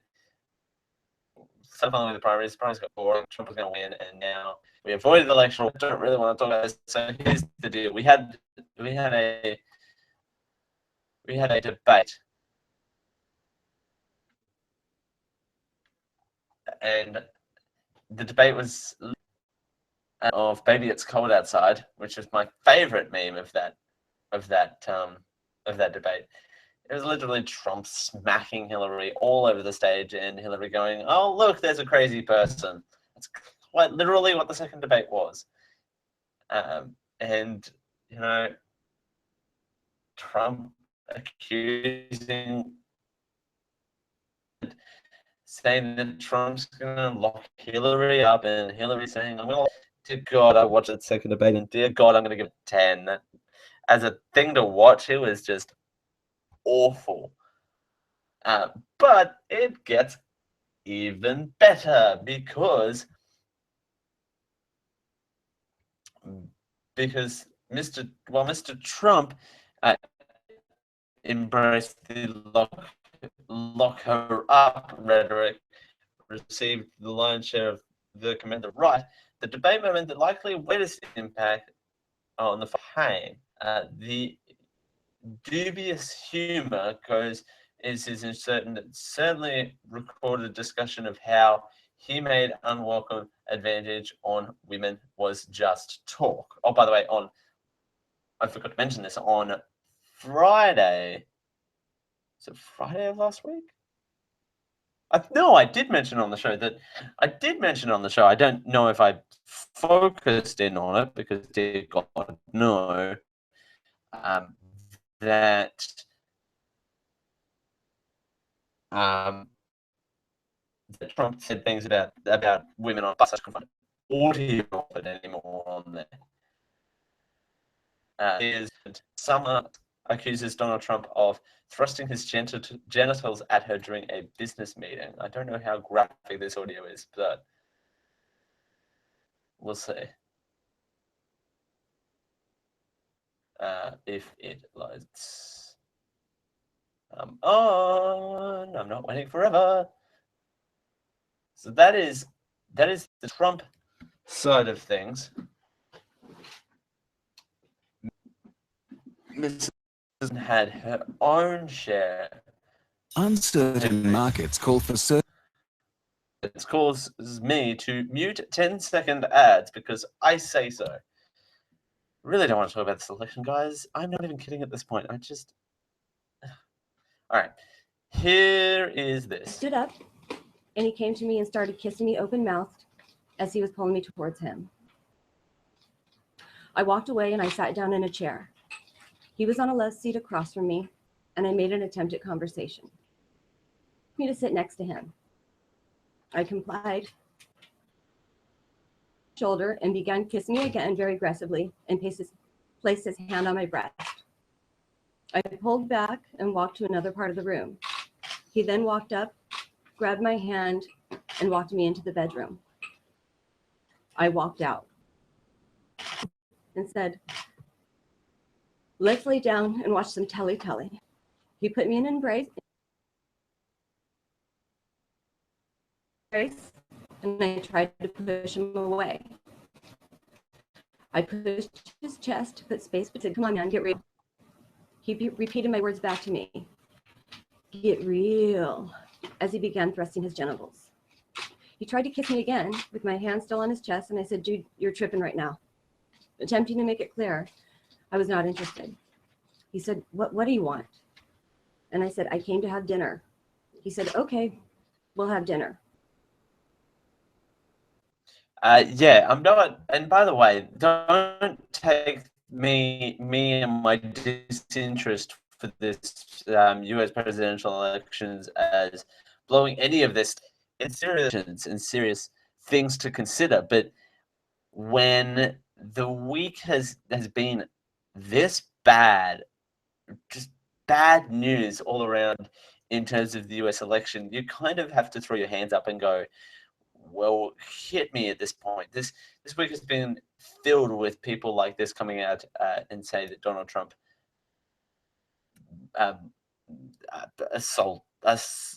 essentially kind of sexually assaulted them effectively, and the whole week has been filled with this. So the point that I'm trying to make is I'm surprised that none of this stuff has happened sooner. I'm surprised that none of this stuff happened. Well, I know why it didn't happen in the primaries, because of the media bias, which, come on, if you're not willing to admit the media bias, then something's wrong. Also, I feel like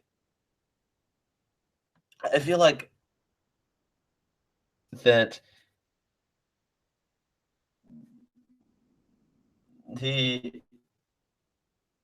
I'm surprised, yeah, when he was the head of The Apprentice, hosting and running The Apprentice, I'm surprised that none of this stuff came in light of that to try and hinder the relation for position. By the way, this is politics, and you're so vulnerable when you run for the head of something. I would know, I've been there. You are so vulnerable to what people say, and no one has a clean record. I'm the first to tell you that. I wouldn't hope I'm not the first person to tell you that, but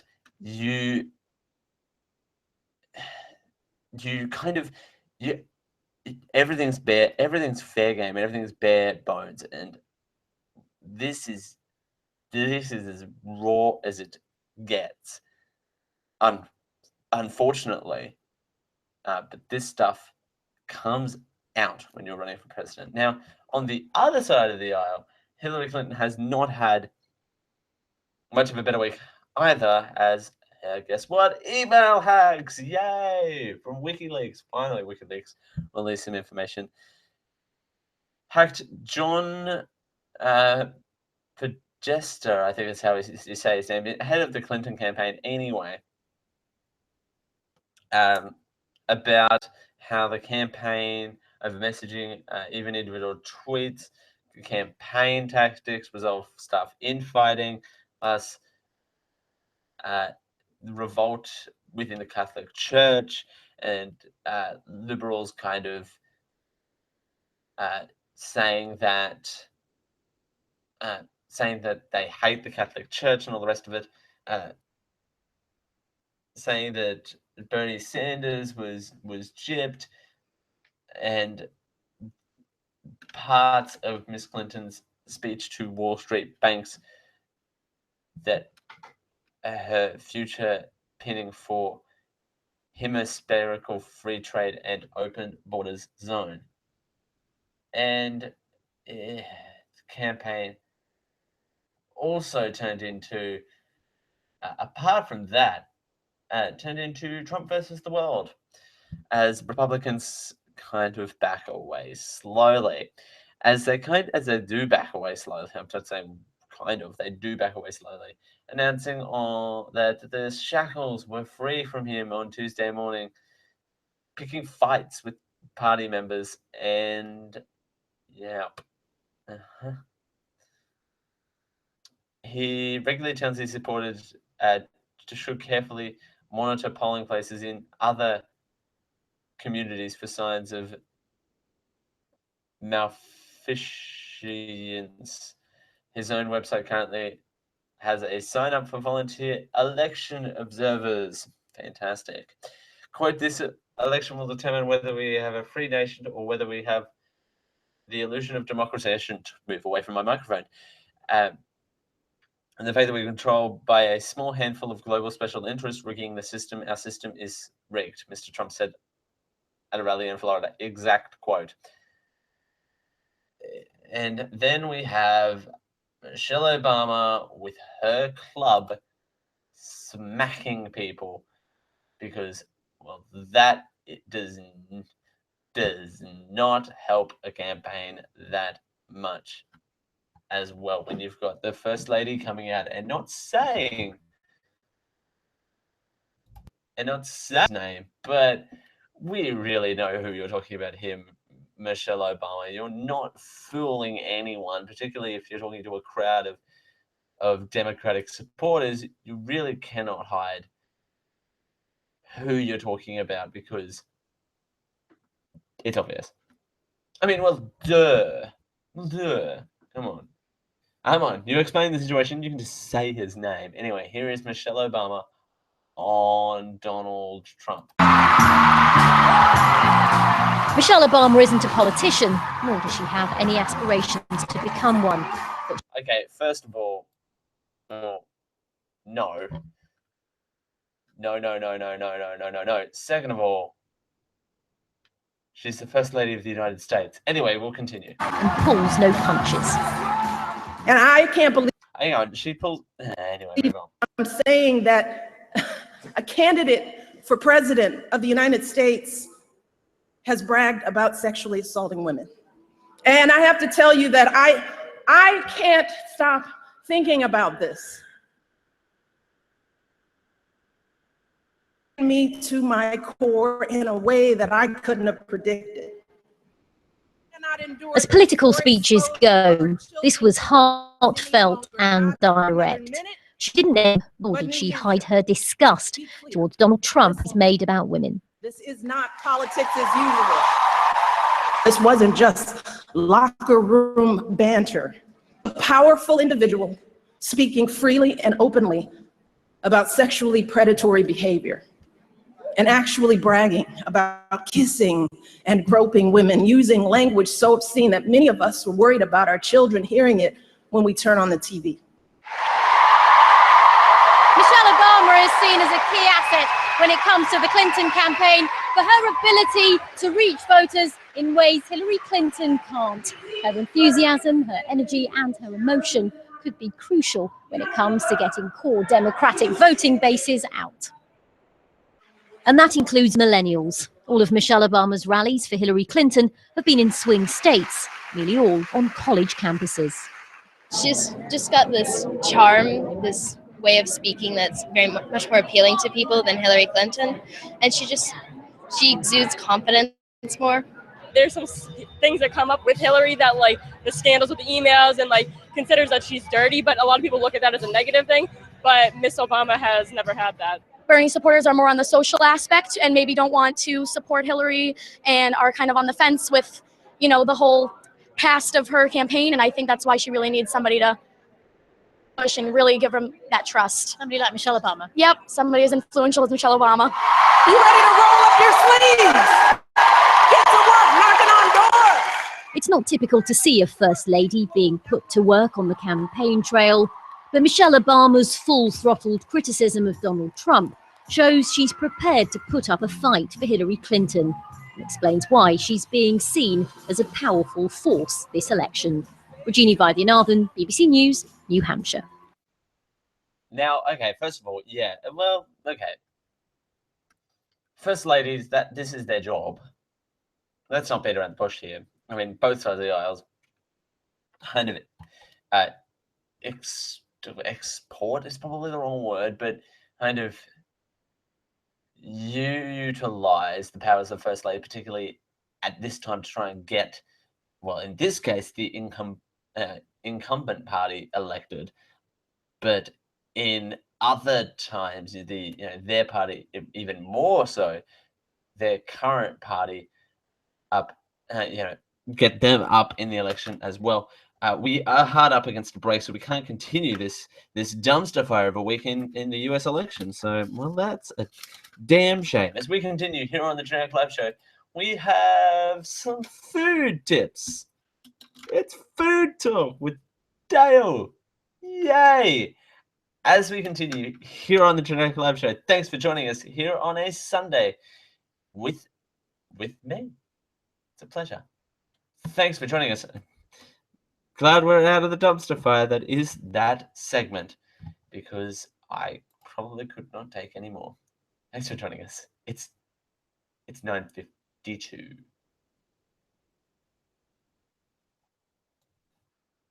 This Geeko Podcast Network is proudly sponsored by T-Fury. T-Fury is the home of your T-shirt needs. Well, we're all geeks and we all love wearing T-shirts because, well, society tells us that we can't walk around naked, allegedly. So we've got you covered. T-Fury is the home of T-shirts with geeky designs from independent artists. What's there not to love? T-shirts? Indie! Yay! When you're ready to go check out the range, use our affiliate link over at geek-io.net/TFury so we can get a little bit of a kickback off any T-shirt that is bought. Hundreds of T-shirts available at T-Fury. T-Fury, the match made in heaven. A match made in heaven is not actually the T-Fury slogan, although I don't actually know what T-Fury slogan is. It is with a heavy heart that I come to you with a word of warning. Dark things are on the internet. I know, like me, you thought it was all funny cat pictures and sneezing pandas. But apparently there is also pornography, digital movie downloads and such. And people are accessing them secretly using ProXPN. To make matters worse, they're using our promotion code GEEK20 to save money while doing so. The regional sanctity of online services such as Netflix and Hulu are being bypassed in this way.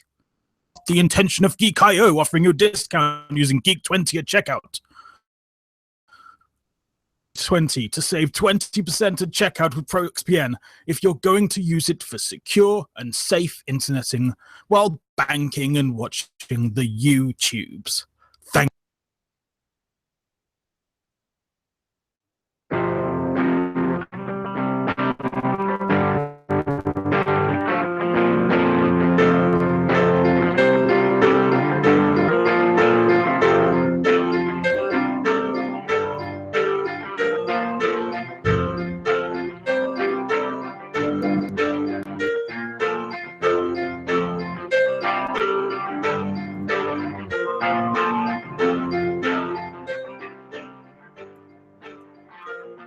Never miss a minute of the Generic Live Show.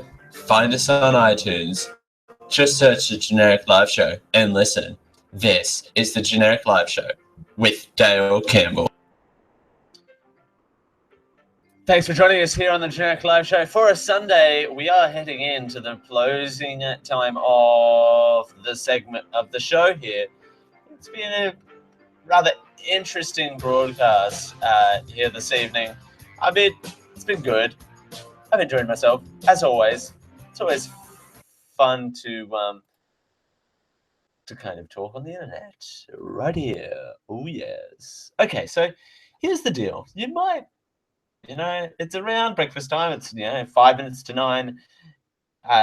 Or, it's Monday morning breakfast time. We're heading in close. We have 5 protein-packed breakfast ideas in 10 minutes or less. I might actually save this. I might actually put this up on my Facebook page because it's quite fascinating. So in terms of this one, each breakfast packs in at least 20 grams of protein and has 400 calories or less. So here we go. It's recipes with Dale. Recipes with Dale. So the sunrise smoothie. For an easy to prepare breakfast option you can consume on the go. Combine 1 cup of low-fat dairy milk, half a cup of plain Greek yogurt, 1 cup of frozen berries. Add ice as needed. Desired consistency is reached. There you go. 250 calories, 21 proteins, 21 grams of protein. Cheesy egg sandwich. To make, cook 1 large egg until desired doneness. Toast 1 whole wheat English muffin. Once the egg is cooked through, place your cheese slice over the egg until it's soft and melty. Use a spatula to move the egg and cheese onto your toasted muffin and enjoy.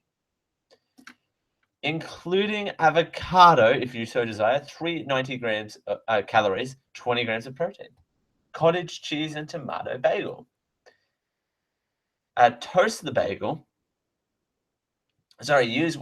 Skipped a couple of lines there. Use 1 mini bagel or make open-faced half traditional bagel as your base. Choose whole grain, add extra protein and fiber. Toast the bagel and top with half a cup of, half a cup of low-fat cottage cheese and tomato slices? Wow. For a less messy a bite-sized option, choose halved cherries tomatoes to top your bagel. Season with some cracked black pepper to taste. Calories 220, grams of protein 20. Yeah. Overnight oats with almond and honey. This is interesting. Combine half a cup of regular oats, half a cup of Greek yogurt, half a cup of low-fat dairy milk with a lid to soak overnight. If you like, add half a cup of fruit. When you're ready to eat, top up with 2 tablespoons of chopped almonds with drizzle of honey and a dust of cinnamon. This breakfast is an excellent source of protein to get your day started on the right foot. Calories, 380. Protein, 25 grams. High protein muffins. So lots of muffins. Muffins are good. While most store-bought and bakery muffins are nothing short of a giant cupcake, baking your own high-protein muffins to grab and go in the morning can be saving the way you properly food until lunch. Muffin recipes include ingredients such as nuts, seeds, whole grains, protein powder, or beans will increase the protein power to your muffins. Top up the protein factor even further by using a tablespoon of all natural peanut butter. Peanut butter will add 4 grams of protein. There you go. That's interesting. Okay. I might actually take these recipes into consideration. So, especially the cheesy egg sandwich. I've got some eggs that I have laying around. I might do that for breakfast tomorrow. I'm having breakfast early. I don't want to. Okay, we'll figure it out. So thanks for joining us here on the Generic Live Show for a Sunday. It's been a pleasure. It's gone really fast. Today has gone really, really, really fast. Thank you for jumping on the bandwagon. Thank you so much. Thanks to Geek.io to having us on. You can email the show, genericliveshow@gmail.com. Thanks for joining us here on a Sunday with Dale Campbell. It's 11 o'clock. This has been a podcast of the Geek.io Media Network, where you put your geek in and geek out. For more geeky goodness, head over to geek-io.net. Copyright 2016.